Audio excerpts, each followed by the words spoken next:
Je m'appelle Carole Boyer, j'ai 44 ans, j'ai 2 enfants et je suis responsable RH externalisée. Je suis diplômée en droit, donc j'ai un master de droit des affaires maritimes et un master de droit public. J'ai complété ma formation par un master de développement stratégique des RH et ma formation plus mes expériences professionnelles au sein de différentes institutions publiques et privées m'ont donné l'idée d'ouvrir une entreprise de gestion RH et administrative externalisée pour les TPE du Finistère. Parce que l'idée, c'était de pouvoir proposer une compétence RH et administrative pour des plus petites entreprises qui elles aussi, en ont besoin. J'ai créé la société RH Diffusion, qui est basée sur Quimper, et actuellement nous sommes 3 à y travailler. Donc RH Diffusion, on propose un service de gestion RH et administrative externalisée pour les TPE du Finistère, mais également France entière, puisque avec le Covid, il a fallu aussi que nous nous adaptions, et nous avons du coup développé des possibilités de travailler en distanciel. Donc si il y a 2 ans, je n'accompagnais que des entreprises quimpéroises, aujourd'hui j'ai des entreprises sur Paris, par exemple. Mon métier, en fait, c'est la fonction RH, tout simplement. Donc, on va accompagner notre client sur déjà l'entrée du salarié dans ses équipes. Donc, on va travailler sur un processus de recrutement adapté aux besoins. On va accompagner le recrutement et on va ensuite évidemment travailler sur l'intégration du salarié. Donc ça va aller l'administration du personnel, rédaction des contrats de travail, gestion de la paie. On va accompagner également tout au long de la vie du contrat du salarié en étant force de proposition pour construire des politiques de rémunération motivantes, soutenables pour l'entreprise et du coup qui appuient la performance de l'entreprise. Ensuite, nous allons forcément travailler et accompagner les managers dans leurs problématiques RH au quotidien en répondant aux questions juridiques, mais aussi aux questions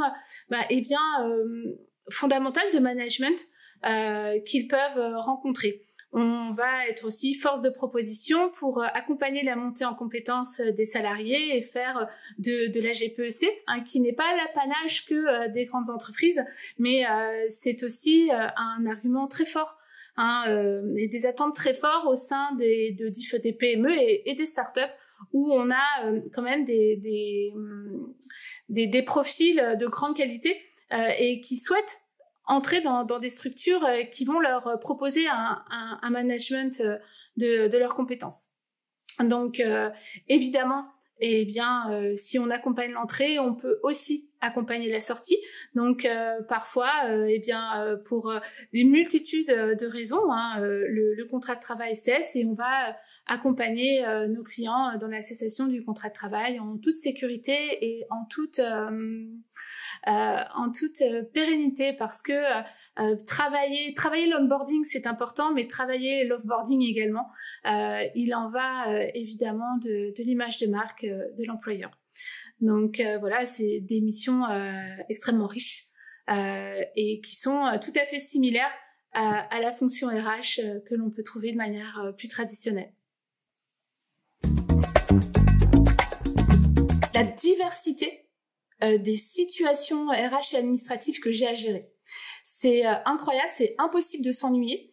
Et puis, je vois bien qu'on arrive avec une compétence et en fait qu'on rend service à des entrepreneurs et à leurs équipes. Et ça, c'est extrêmement gratifiant.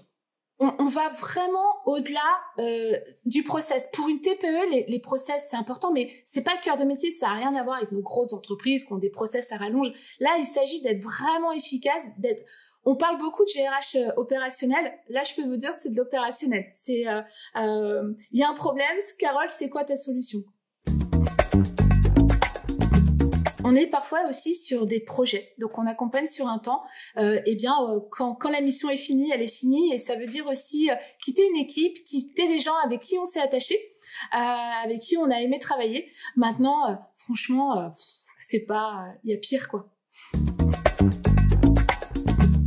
Pour exercer ce métier de responsable RH externalisé, il faut clairement aller vers soit du droit social, soit un master de développement stratégique des RH. Moi, mon secteur, c'est la Bretagne. J'ai 3 écoles vraiment à favoriser. D'une part, pour la qualité de leur enseignement, et aussi pour leur longévité. Mais clairement, avec une grosse qualité d'enseignement, on a ITC sur Quimper, BBS sur Brest et l'IGR à Rennes. Où là, clairement, sur ces 3 écoles-là, en termes de gestion RH, on est quand même sur du très bon niveau de connaissances. C'est un métier hyper enrichissant. C'est une manière de faire les RH où vous avez une réelle autonomie dans la manière de piloter votre politique RH.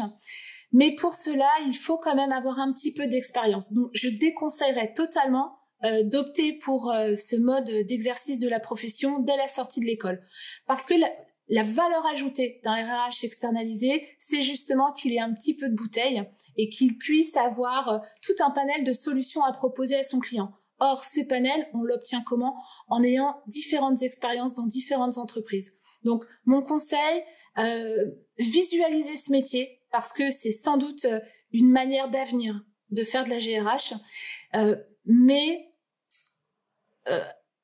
exercez-vous avant. Un phénix. Ouais, il n'existe pas, mais je serais quand même un phénix. Moi, c'est évident, c'est le phénix. Il fait un truc comme ça, le phénix. Non, attends, tu vois. Il me fait un truc comme...